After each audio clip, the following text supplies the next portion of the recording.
के पुण्यार्जक हैं श्री अजय जैन जी, श्रीमती नीतू जैन जी, पुत्र पुत्री चहक जैन, जीनम जैन, दिल्ली।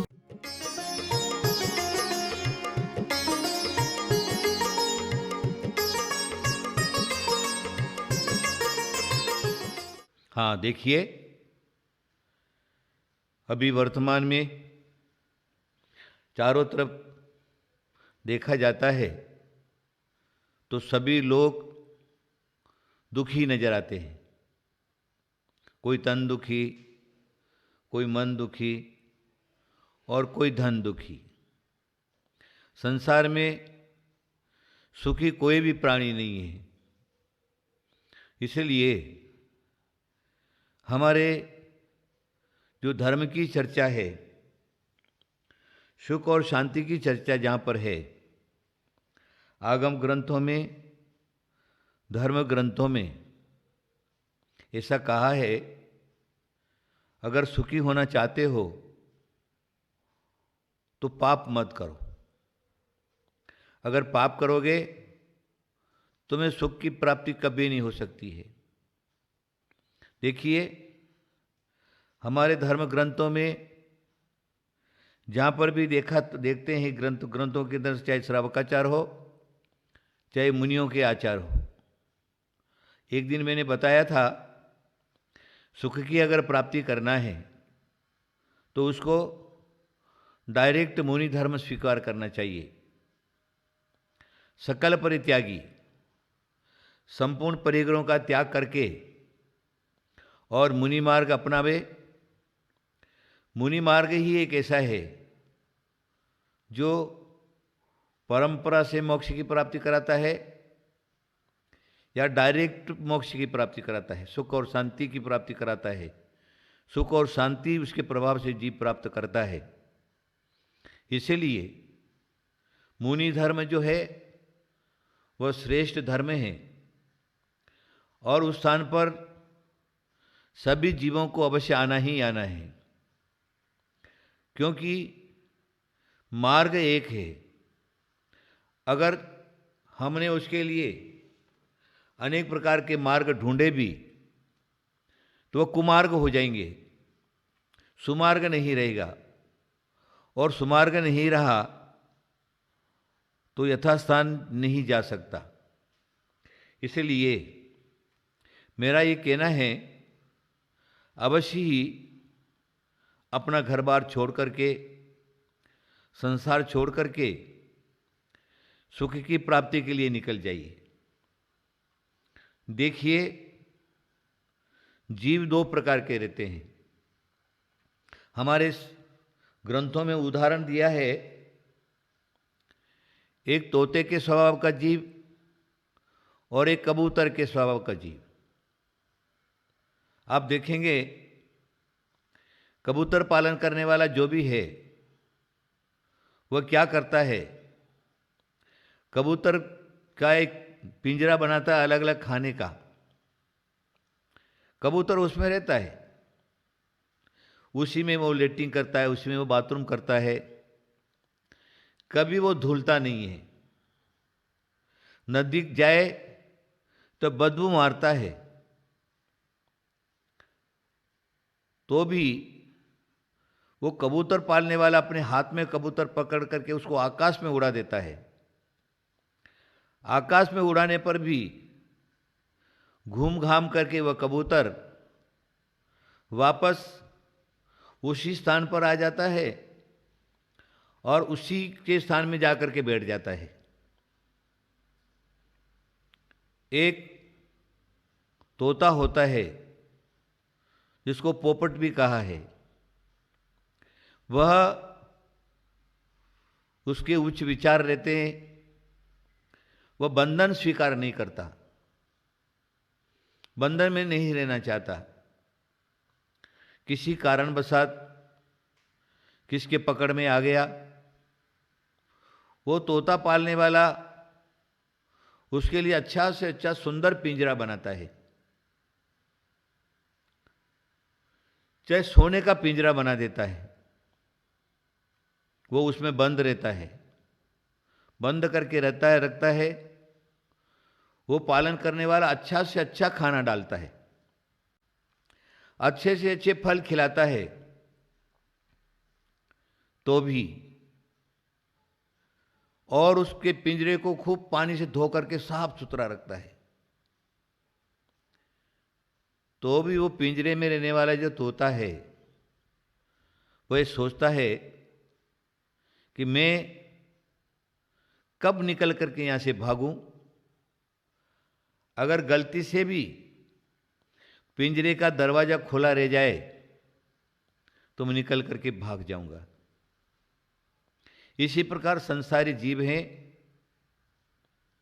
उसको हमारे आचार्यों ने कहा ग्रस्त। ग्रस्त जो है, यद्यपि समंत भद्र स्वामी ने रत्नकर्ण सरावकाचार्य में कह दिया ग्रस्तो मोक्ष मार्गस्थो, ग्रस्त है वो मोक्ष मार्गी है, लेकिन यहां सामान्य ग्रस्त की बात नहीं कर रहे, यहां कबूतर के स्वभाव के जो ग्रस्त हैं उनकी बात नहीं करते, क्योंकि कबूतर के स्वभाव के जो ग्रस्त हैं वो रात दिन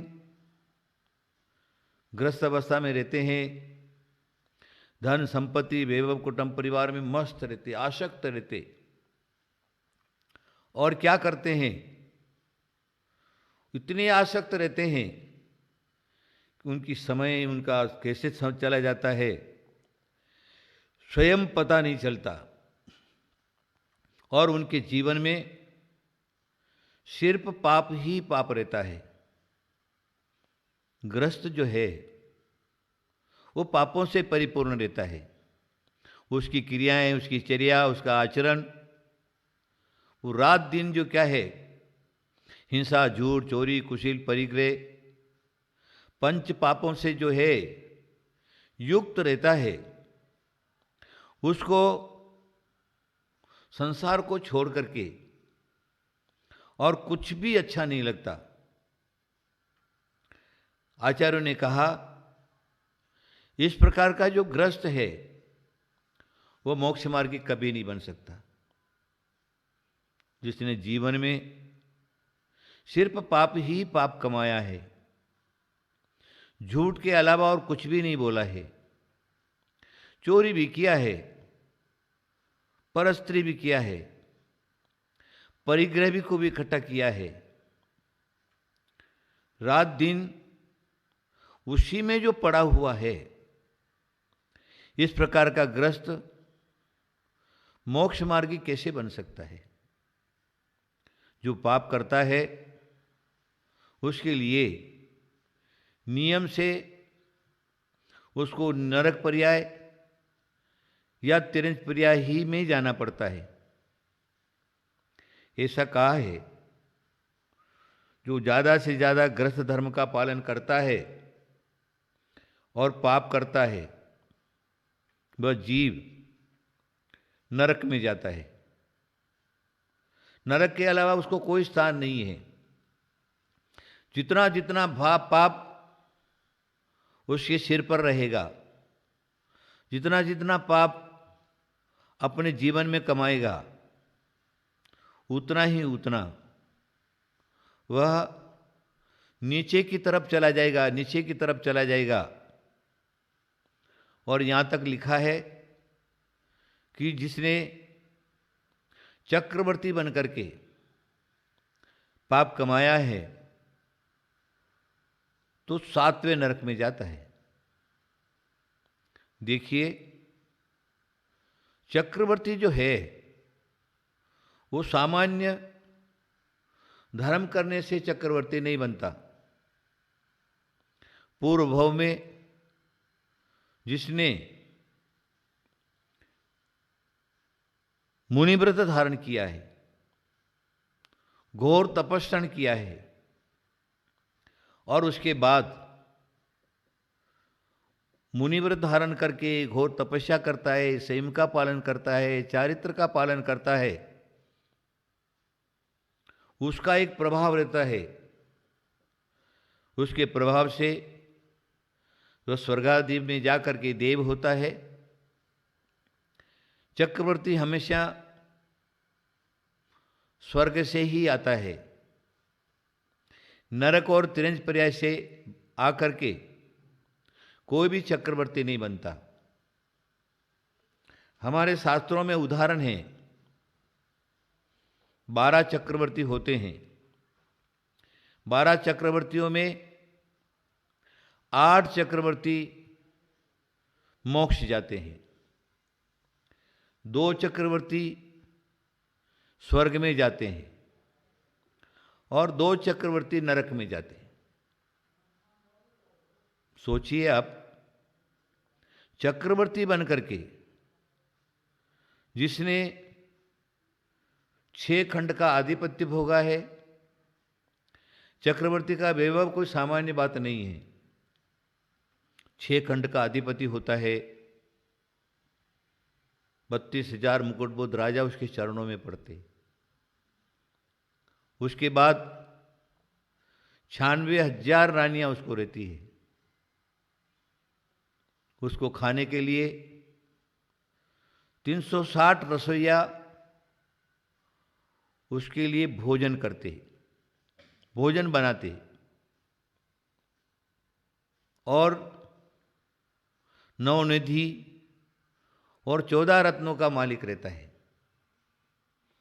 ये इतना सारा का सारा वैभव पूर्व भव में जो तपस्या किया है, संयम किया है, चारित्र पालन किया है, मुनिव्रत धारण किया है, पालन किया, उसके प्रभाव से उसको मिलता है। लेकिन चक्रवर्ती बनने के बाद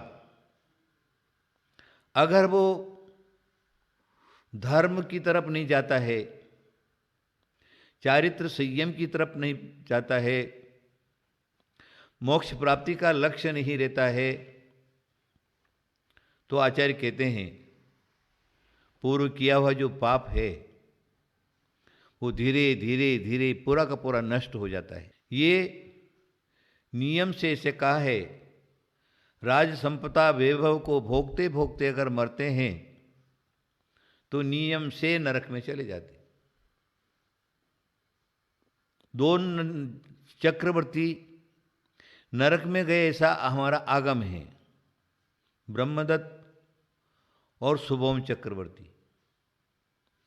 शुभम चक्रवर्ती देखिए, चक्रवर्ती का वैभव सबका एक सरीका रहता है, चाहे भरत चक्रवर्ती हो और चाहे दूसरे चक्रवर्ती हो, सबके पास 6 खंड का वैभव, उसमें कोई कमी नहीं रहती।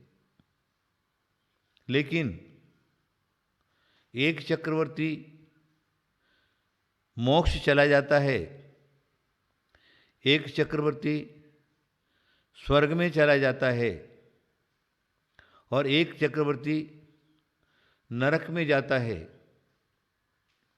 क्योंकि ज़्यादा से ज़्यादा वैभव चक्रवर्ती के पास रहता है और अगर भोगों के अंदर ही आसक्त रहता है तो आचार्य कहते हैं उसको सर्वश्रेष्ठ नरक मिलता है। शुभम चक्रवर्ती का हमारे यहाँ उदाहरण है। वो चक्रवर्ती तो हुआ, लेकिन मैं किसके प्रभाव से चक्रवर्ती हुआ हूं इसका उसको ध्यान नहीं रहता और भोगासक्त होकर के खूब भोगों को भोगता है, खूब भोगों को भोगता है। होता क्या है, एक दिन उसको भूख लगती है तो रसोई घर में जाता है। रसोई घर में जाने के बाद रसोईया से पूछता है, आज तुमने खाने के लिए क्या बनाया? तब वो कहता है, राजन खीर बनाया है, खीर खीर बनाया। बोले अच्छा खिलाओ। उसने क्या किया, क्योंकि चक्रवर्ती का छोटा छोटा तो खाना रहता ही नहीं ना। एक थाल लिया, थाल में खीर ऊंढे ली और चक्रवर्ती के सामने रख दिया। अब क्या होता है कि वो चक्रवर्ती को धैर्य नहीं रहता। नियम है, कोई भी चीज हमारे सामने है तो पहले हम देखेंगे कि ज्यादा गर्म तो नहीं है, लेकिन वो भोगासक्त था, उसको होश नहीं था, खाने के बाद उसको तृप्ति नहीं थी, कितना भी खा लिया तो भी खाऊं खाऊं खाऊं खाऊं करता है। वर्तमान में लोगों की यही दशा है, जिधर जाओ उधर देखोगे तो सिर्फ खाऊं खाऊं खाऊं ही लगा हुआ है। मैंने उस दिन भी बताया था, क्या खाना, कैसा खाना, किसके हाथ का खाना, ये सब अगर ध्यान नहीं है तो सिर पर संकट आकर के पड़ता है। वो चक्रवर्ती ने पूरा का पूरा थाल उठाया और मुंह पर लगा दिया। क्या हुआ, वो खीर जो थी ना, यद्यपि सुगंधित थी, मधुर थी, ताकत बढ़ाने वाली थी, अच्छे पदार्थों से बनी हुई थी, क्योंकि इस चक्रवर्ती के पास सामान्य पदार्थ नहीं रहते। जहां पर विवरण दे दिया, एक जगह चक्रवर्ती का खाने के लिए एक लड्डू बनता है, एक लड्डू पूरा का पूरा चक्रवर्ती खा लेता है, लेकिन वो लड्डू को फोड़ करके चूरा कर दिया। चक्रवर्ती का सेना 48 कोस के अंदर रहता है, 12 योजन के अंदर चक्रवर्ती की सेना रहती है। उनके सबके अंदर से एक एक सरसों के दाने के बराबर एक एक सैनिक को दे दिया, तो या तो वमिट कर देगा या लेटिंग कर देगा। सरसों के दाने के बराबर भी उस लड्डू का परमाणु जो है वो सहन नहीं कर सकता। इतना स्ट्रोंग बनने वाला लड्डू, गरिष्ठ बनने वाला लड्डू अकेला चक्रवर्ती खा लेता है। इस प्रकार का जो चक्रवर्ती है, इतने सारे भोगों पदार्थ मिलने के बाद भी उसको ये होश नहीं रहता कि मैं क्या कर रहा हूं।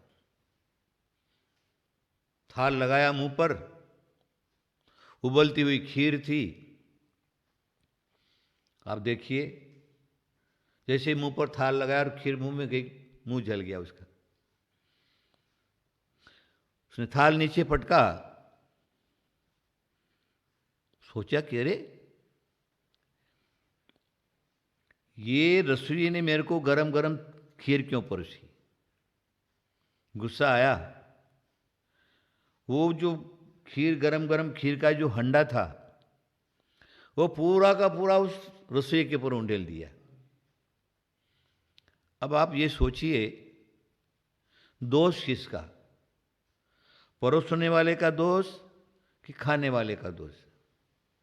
लेकिन जो अज्ञानी रहते हैं, मिथ्या दृष्टि रहते हैं, भोगी रहते हैं, उनको ये ध्यान नहीं रहता।